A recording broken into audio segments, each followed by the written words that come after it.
Hi viewers, నేను మీ దీపాని. ఈరోజు దోశ, ఇడ్లీ మరియు ఉప్మాలోకి సూపర్గా ఉండే నెల్లూరు ఎర్రకారం ఎలా చేయాలో చూద్దాము. దీనిని ఎవరైనా చాలా సులభంగా త్వరగా చేసేయచ్చు. ఇంకెందుకు ఆలస్యం, ఈ రెసిపీ ఎలా చేయాలో చూసేద్దాం. దానికోసం ఇక్కడ నేను 10 వేడిగా మిరపకాయలను తీసుకున్నాను.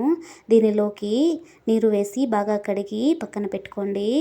తరువాత ఒక గిన్నె తీసుకోండి. దానిలోకి వేడిగా మిరపకాయలు వేసుకుని కొద్దిగా నీళ్లు వేసి పొయ్యి మీద పెట్టి 2 నిమిషాల పాటు బాగా ఉడకనివ్వండి. మిరపకాయలు ఉడికినట్లయితే మనకు సరైనట్లే.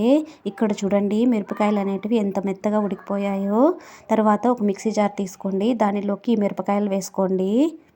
కొంచెం చింతపండు, 10 పొట్టు తీని వెల్లుల్లి రెబ్బలు, టమాటా ముక్కలు, రుచికి సరిపడినంత ఉప్పు, 1 టేబుల్ స్పూన్ జీరా వేసుకుని మూత పెట్టి మెత్తని పేస్ట్ లాగా చేసి పక్కన పెట్టుకోండి.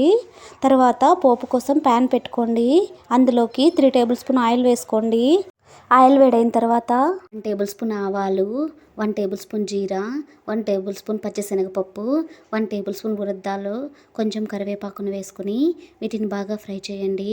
ఇవి ఫ్రై అయిన తర్వాత దీనిలోకి ముందే మనం మిక్సీ పట్టుకున్న మిశ్రమాన్ని కూడా వేసి 2 నిమిషాల పాటు బాగా ఉడకనివ్వండి.